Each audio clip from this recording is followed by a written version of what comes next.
to 16,000 hertz. So you can interact with any sound vibration between those 2 points. Anything within there, it's fair game. Your ears can sense it. Right? Okay. It exists, you exist on that level. So if I stimulate you with a color that you can perceive, that means it's in a vibratory rate that your body can exist in, including your brain. So if yellow, now you understand yellow is a frequency of existence, emitting light, reflecting it when it's there to reflect it, no matter how many times per second that is, or frequency. Then your eyes are hit with pulses. Those pulses go through your optic nerve, your brain stem, and then constantly streaming into your brain. Your brain is electromagnetic.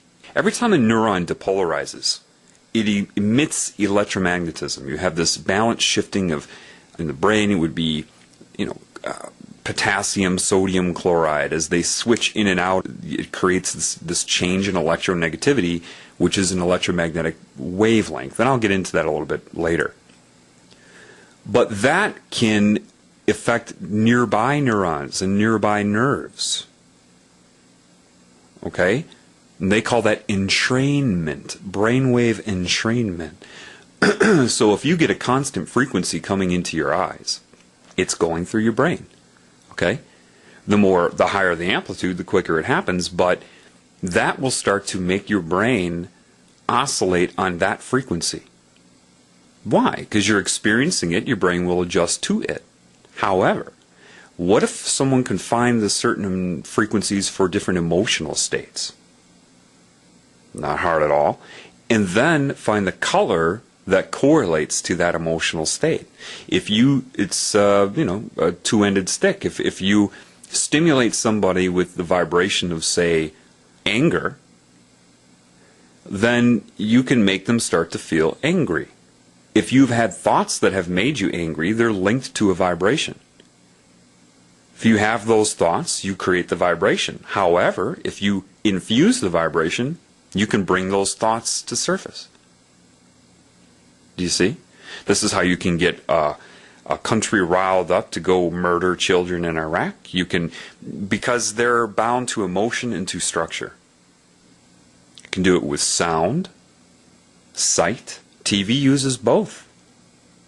And then embedded upon that are as a carrier wave are the things you're not perceiving at all that are also entraining your brain as a secondary wave, or tertiary, or quaternary. And don't be intimidated by it. Understand it. Now are you starting to get a little bit better of an understanding of what I'm talking about?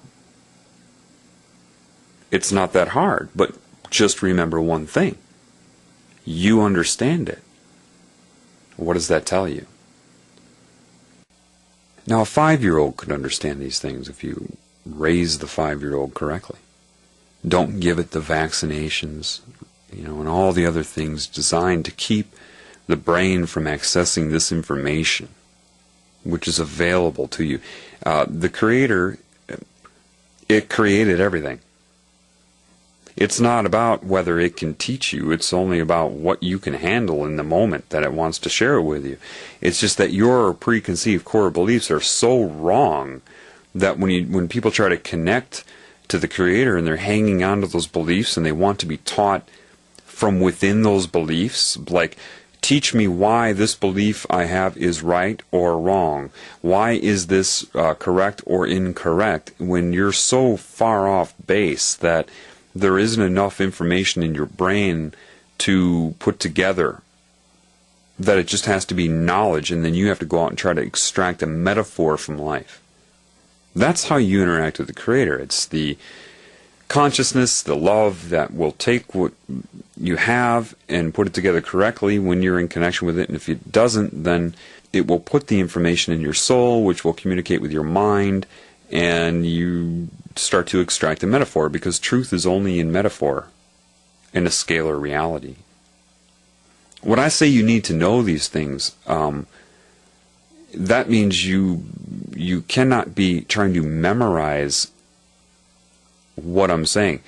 I know there are people that know this. There are scientists that probably know this. I mean, it's not very hard at all. The nature of light, sun, wavelengths, the nature of scalar reality is so very basic that the concept that they don't know it would blow my mind.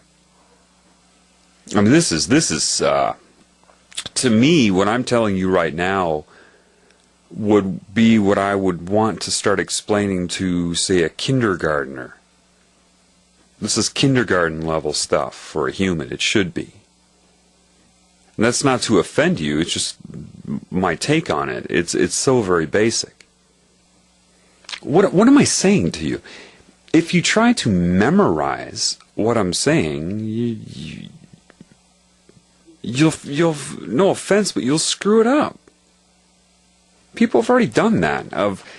They're not connected to their intuition, to the Creator. I've given a lot of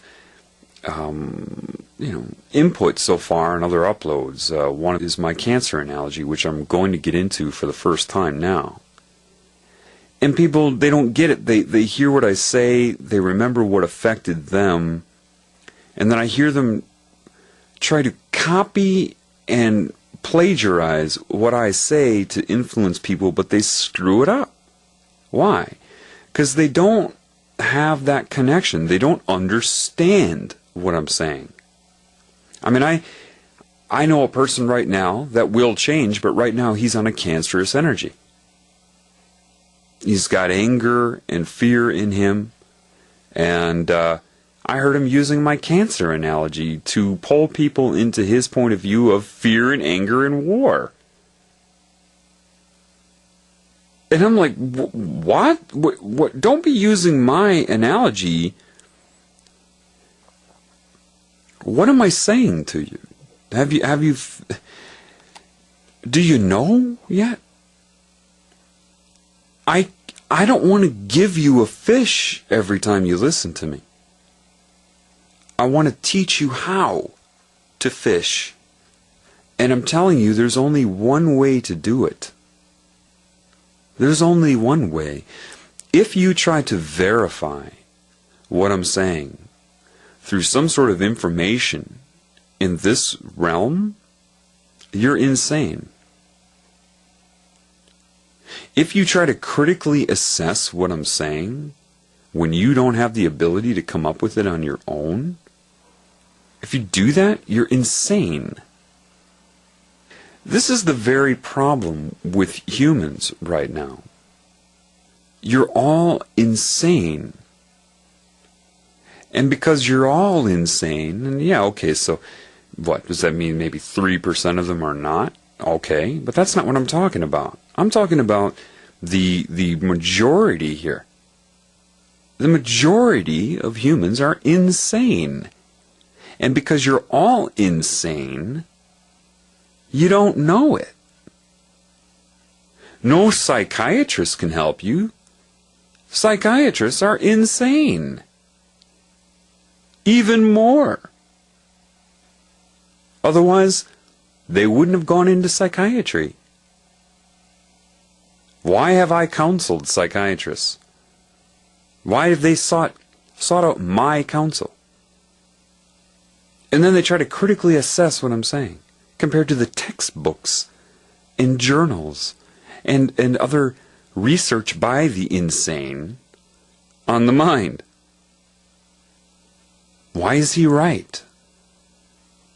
Fascinated by me rather than just becoming what they are? It's insane. What I'm telling you is, your sanity is there with this hand being... Imagine this hand over your head reaching down, waiting for you to grab it. And you're looking everywhere but at that hand. You're insane. And I could talk for weeks straight on things you've never even thought of. And I would get the reaction of,